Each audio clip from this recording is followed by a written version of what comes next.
If you saved 1 million and you just turned 62, you're probably asking yourself, should I claim Social Security now? The most common advice out there, we have all seen it. It's a basic catch-up chart that which age you break even if you take it later, and everything above that's more.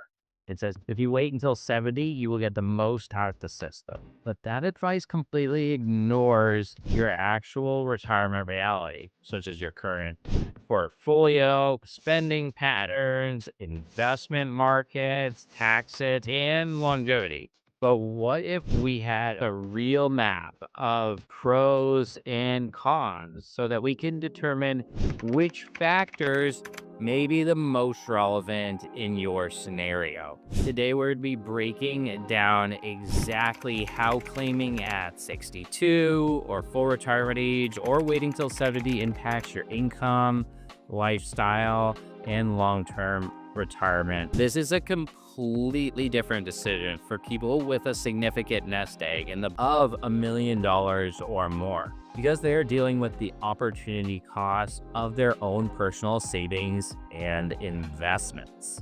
We'll use a specific hypothetical example. Say someone that's 62 years old that saved $1 million, trying to figure out what choice gives them most security for their financial plan. My name's Joe Bogan. I'm a certified financial planner and founder of Parkmount Financial.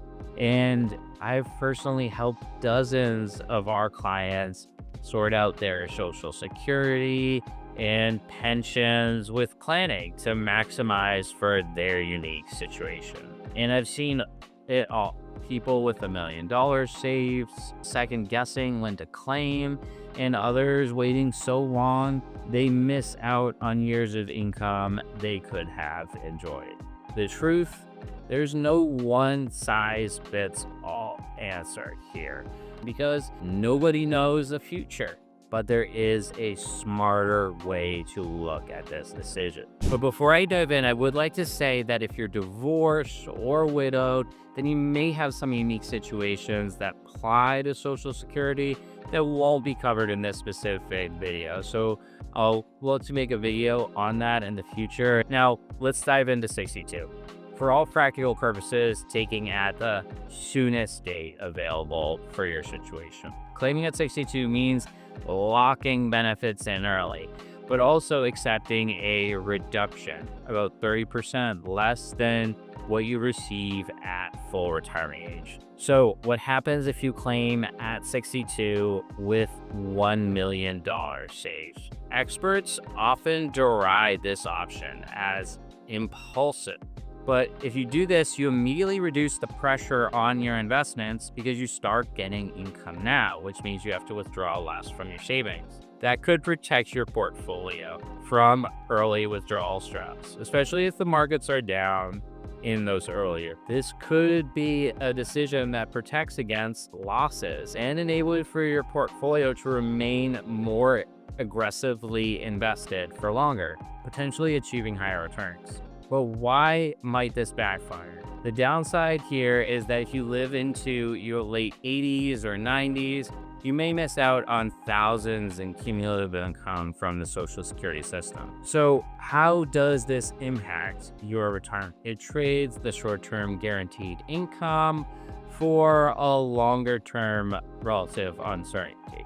In most cases, it is more comfortable to take Social Security now as opposed to waiting. And this is not to be overlooked as simply impulsive. Taking Social Security now makes you sleep at night better. It may just be the best thing for you, but here is where your situation gets a little bit more nuanced. And this is what you won't find in most places online. First, the research on spending patterns for retirees shows clearly that people spend more in the first 5 to 10 years of retirement, and typically that they will naturally taper off later when they are less active. So while it may be a higher payment later on down the road, that higher payment may mean a lot less if you're spending less in those years. Secondly, there is longevity concerns. If either your spouse or you have concerns about how long you live, it may make sense to take one benefit earlier. And lastly, if you do have a high risk tolerance and you do not need your Social Security because either your spouse is working or you have a pension, it may make sense to just take it earlier and invest the cash. There are some projections that show that can be better compared to wait if returns play out in your favor. But this won't work if you take early because you're working and you have an income above a certain level that will cause part of your Social Security to be deferred automatically, almost like forcing you to take it later if your income is too high. So that's the early path, locking in income now, but with a lifelong trade-off. Now, before we jump into what claiming at 70 looks like, I want to pause for a second, because if you're watching this and you're thinking, I have no idea which path is right for me, you are not alone. That's why I created a 5-minute review plan. It's a personalized video walkthrough where I will actually record a breakdown of some of your basic retirement numbers. And it's not a generic spreadsheet. It's your lifestyle, income, and we'll even factor in your Social Security mapped out clearly. This can help you see the actual trade-offs and opportunities for yourself. So click the link below and fill out a short form, and I'll send you over a custom video breakdown within a few days. Now, waiting until 70 is what's next. It increases your benefit by about 8% per year after full retirement age. And that means a benefit that ends up being potentially 76% higher than if you started at 62. So why wait? The math could look great on paper. Higher monthly income, protection against longevity risk, and more room for inflation protection. But here's the key challenge. You have to live long enough to make up those 8 years that you didn't receive any Social Security. How does this affect someone with $1 million? Well, you'll need to fund your lifestyle entirely from your personal savings and investments for nearly a decade if you're retired. That requires strategic withdrawals. If you can manage that, the payoff could be substantial. And what is more, taking early may not be the most tax advantage path for most people that have $1 million saved and invested across a variety of different types of accounts: taxable, pre-cash, Roth, and so forth. In other words, depending on your situation, there may be significant tax planning opportunities that you would only get by deferring Social Security for at least a year or 2 years, or maybe close to 70, because of the fact that Social Security is taxed in a peculiar way, where sometimes it can be tax-free, sometimes it's fully taxed, and that depends on a number that's known as your provisional income in the accounting world, which is a factor of your overall income profile. A skilled financial planner or tax professional may be able to help you with the intricacies of how Social Security is taxed if you're not going to figure that out yourself. But even with the tax planning opportunities, as we said, the break-even number can be a lot longer than most projections might assume. And that's because of the time value of which is likely to be into the mid to late 80s of your portfolio if you had to spend it down, as opposed to deferring it and having it grow at an average rate of anywhere from 6 to 7%. All that said, waiting to 70 can be a powerful hedge against longevity. One of the best ways to conceptualize this is as a guaranteed income protection. Annuities have seen a growing popularity amongst consumers in recent years as people are seeking to secure an income stream for life. They see annuities as separate income sources from the volatility of markets, and because they will last for life, even if they run out of money in their portfolio, it gives them a sense of security in their future. So deferring Social Security is basically like purchasing an annuity with your portfolio that you spend down while you defer for those years. Annuity researchers had even said that deferring Social Security is better than any annuity that you could buy on the market because of the inflation adjustments in annual deferral credit being more lucrative than the current market has available for any annuities out there. So waiting until 70 can work, but it requires a lot of discipline and is not for everyone. What if there was a way to avoid the big reductions for taking Social Security earlier and skip an entire 8 years of delay? Well, that's where 66 comes. At 66 or your full retirement age, you receive your full benefit with no reductions. This age is often seen as the safe middle ground. Why choose your full retirement age?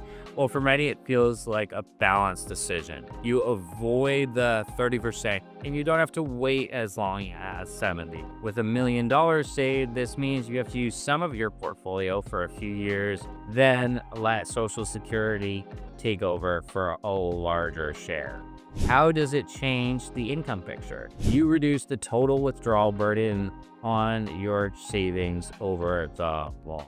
But it also assumes your investments hold steady during those in-between years. So while it is less risky than 70, it is still a game of timing and market exposure and longevity, which no one knows. So let's break down the numbers. First, let's look at the impact on your portfolio with how long it takes to recover if you claim later and spend down your savings and investments. As you can see in this case, based on an assumed 6% return, the actual break even on your portfolio ends up being further than 24 years out from claiming at 62 compared to taking it at 70. Even though you end up with more money from Social Security, the portfolio takes a longer time to recover. But when we change the markets around, we can show you what it looks like if the markets crash 20%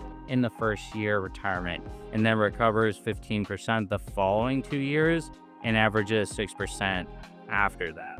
It is a similar pattern, but instead of breaking even at year 25, you break even at close to year 27 or 28 compared to claiming earlier. This is because in this scenario, you're forced to draw down and sell from your portfolio heavily when prices are down, which does some damage that requires even more time to catch up from. Now, in this last scenario, if we simulate this first year bear market and recovery, and then look at your future rates of return at just 7%, which is a little higher, but not crazy, it pushes your break even in your portfolio to 32 to 33 years from your claim date.